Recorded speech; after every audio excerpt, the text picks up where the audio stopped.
Customer states, sounds like something's dragging the ground when I'm driving.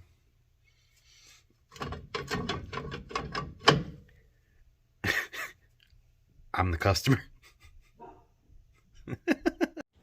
I'm Johnny Garage Johnson, and this is Hardcore Garage.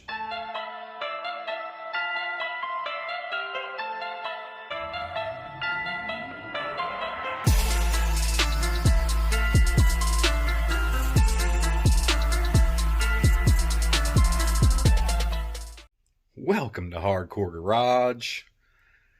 I suck. Like, really, really bad.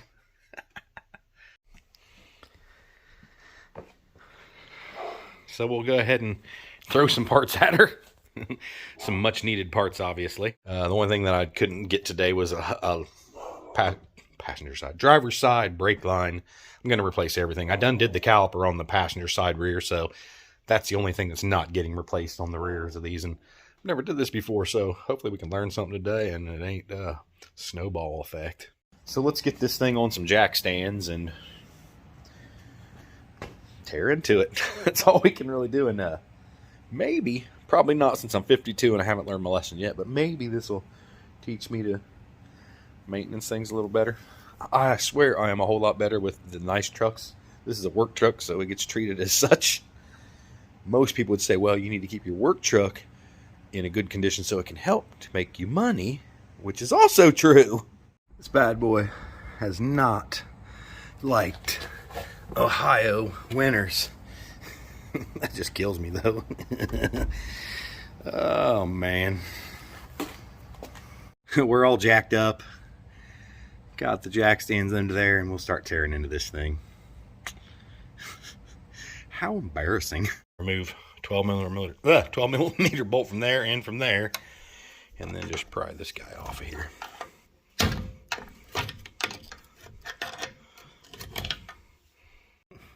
That inner brake pad is almost welded to this bracket. It is not wanting to come out of there. That is some fantastic shit though.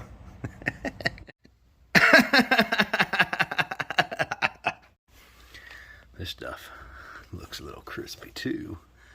It'd be nice if I could change the bearings in there while I was here, but that's not going to happen. Hey, there's what a rotor's supposed to look like. One piece.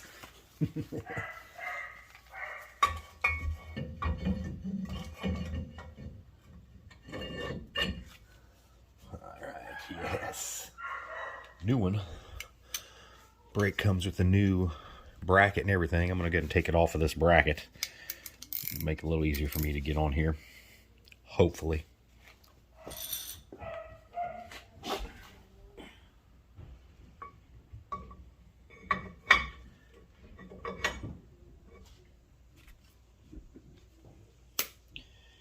Y'all can't see nothing, neither can I.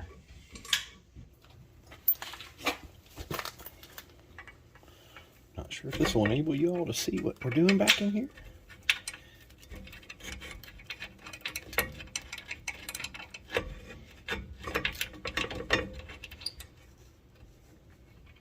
There it is. I had to replace this washer here with two regular size washers.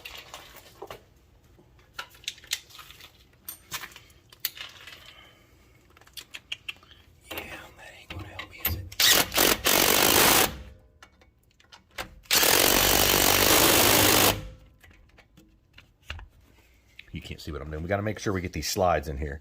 The new slides came with the new calipers, but you want to put them in there. Looks like they just go like that.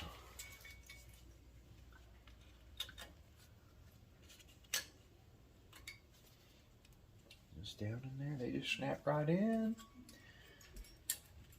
Looks like they're going to stay there pretty easy. And you'll put some lubrication on there for your brakes. Okay, I found where this piece goes.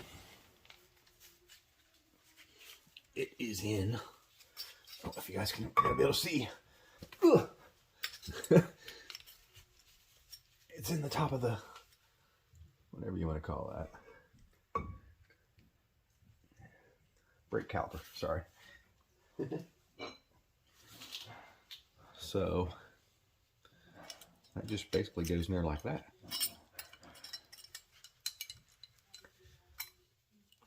Snaps in. Not sure what that piece does exactly.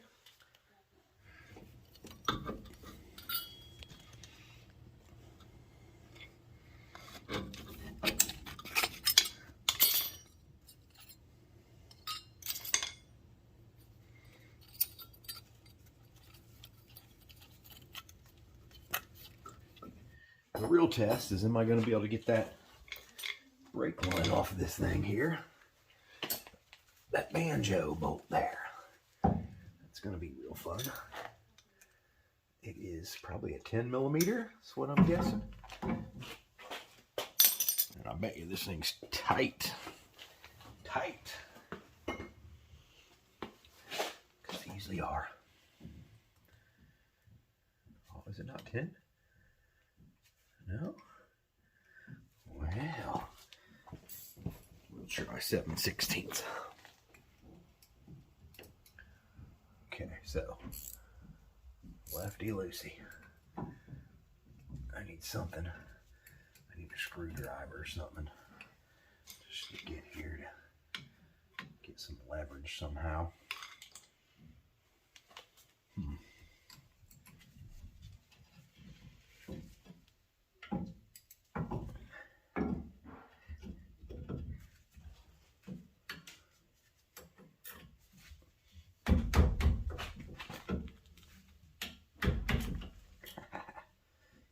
There we go. Okay.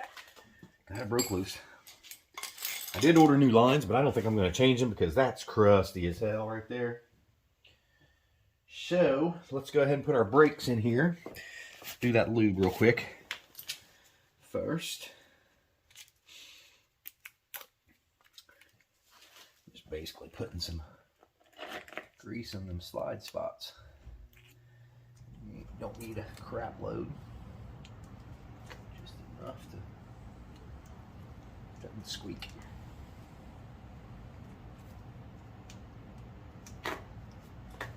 Okay, so the one with the tab on the left is on the inside.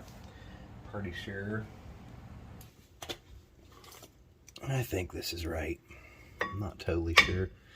It's the opposite on the other side, but that's not sitting on there perfectly flat either. I don't know if I like that.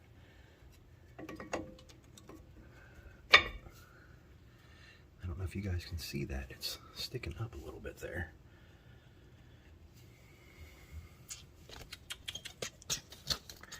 Can you see how the pad is above it right there?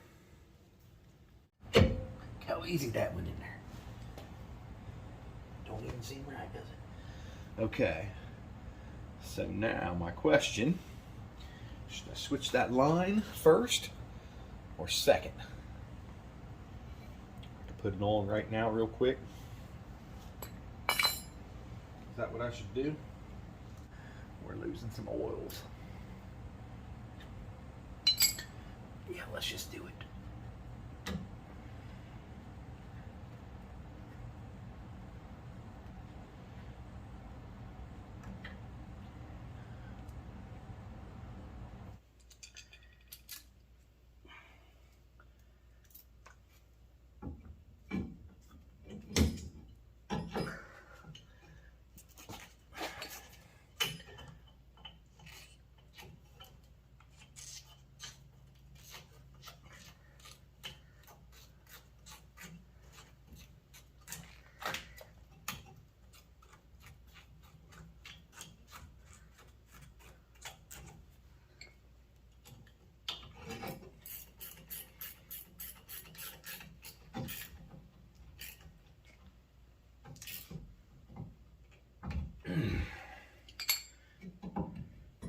Now that I'm absolutely greasy, yes, moisturized.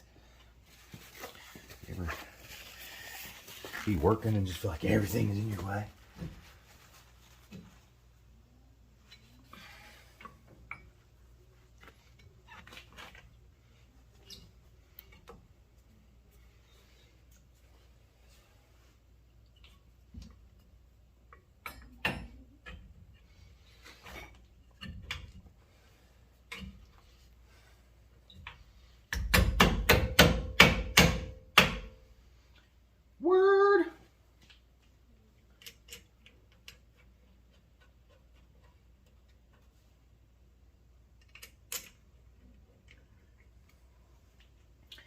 All right, well that part went back together pretty easy, didn't it?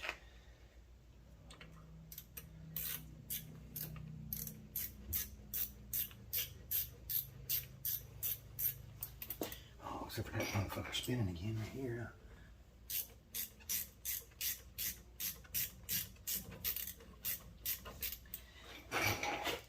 This ain't the right size, whatever it is, it ain't right.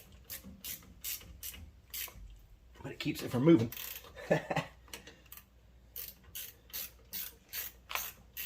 It's bigger than whatever this wrench is. I'm just kind of holding on to the edge of it there, kids. All right, we are good with this side here, other than bleeding them. And I probably ought to do that before I forget, right? So when bleeding your brakes, if you guys can see this here, I've got a siphon pump. I tried this. This is my first time doing it by myself. Right there is your bleeder valve. I put the tube on there. You know, you can't see shit, can you? Put the tube right here. Why ain't it focusing? Let's try some light back. Right there is your bleeder valve. I broke it just barely loose, stuck the rubber hose on there, and then loosened it up just slightly a bit more, and then I pull on this handle here, which sucks any air out of the line, and you just keep doing it, keep doing it, keep doing it till all the bubbles come out.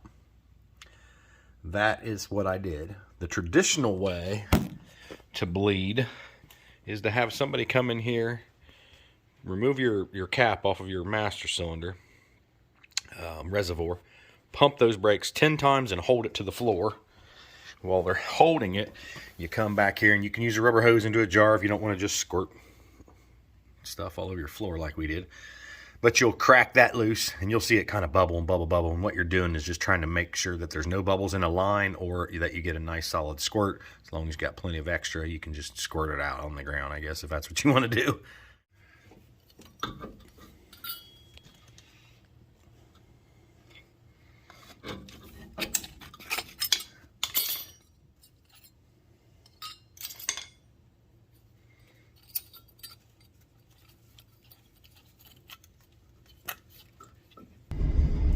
Well, she's not sounding like I'm dragging a big metal brick down the road anymore. But you want to know how my 2 steps forward, 1 step back, 1 step forward, 2 steps back goes? Backing this thing out of the driveway, out of the garage. Totally forgot that I had parked the fade to black truck in front of my garage door. And I freaking hit it when I backed up. Makes me want to puke.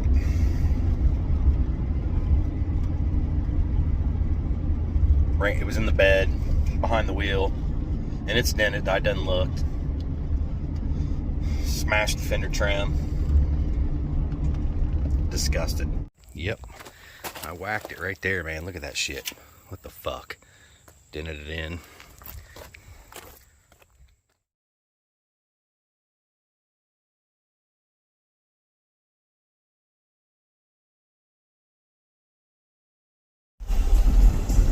Driving the paintless dent removal guy's full-size Chevy truck while hopefully fixes the fade to black truck.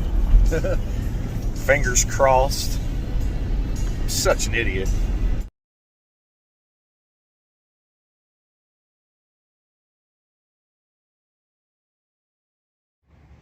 Well, I got it back, and it's better than it was. Let's just say that. He wasn't able to get it completely dent-free, I guess would be the proper term. So let me flip this camera around here and y'all can take a look.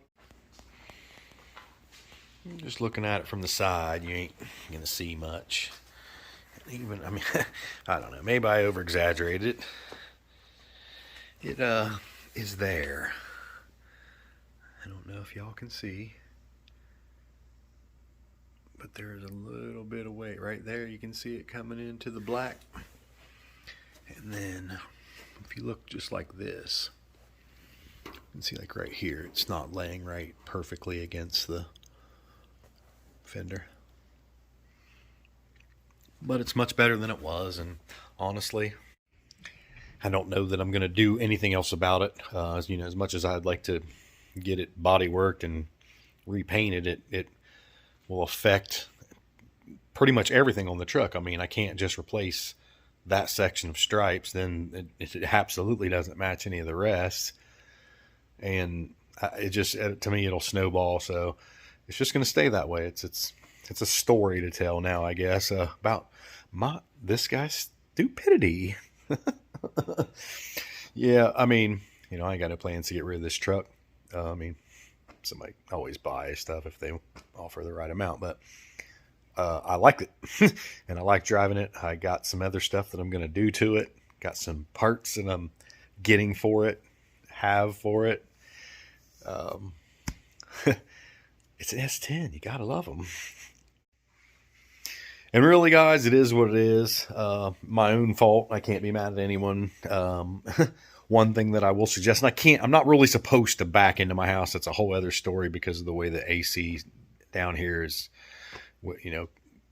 it's not separate from the AC upstairs. So long story, but I'm not supposed to back in. I'm supposed to minimize the exhaust in this area because it's conditioned. The last 3 or 4 wrecks that I've been in, it's all been backing out of someplace, man. I whacked some. That's a story for another time, I'll tell y'all. But always try to back in. That way you don't have to back out when you leave when things have changed. Somebody can pull in behind you, a little kid. There could be something sitting there. You never know. But when you've pulled in, there's nothing there because you just pulled in there. So back in. And then you can just pull straight out. I suppose there's going to be something sitting around on the ground in front of a vehicle and you not see it. But usually you're walking up from the front, maybe, right? I don't know. Anyway, it is what it is, guys. Like I said, we're gonna just keep on rolling, doing what we do. We got Bark in the Park Saturday. Hope to see some of you guys there. If you've never done that, maybe do a search. I really should be doing a Bark and Park video today explaining all about it, but I don't have time. And I figured I need to get this out of my system here too, just to move on to the next thing and forget about this. And this is the best way for me to do it, is just talk about it. So y'all take it easy. Keep on trucking. Like, subscribe, comment, and share.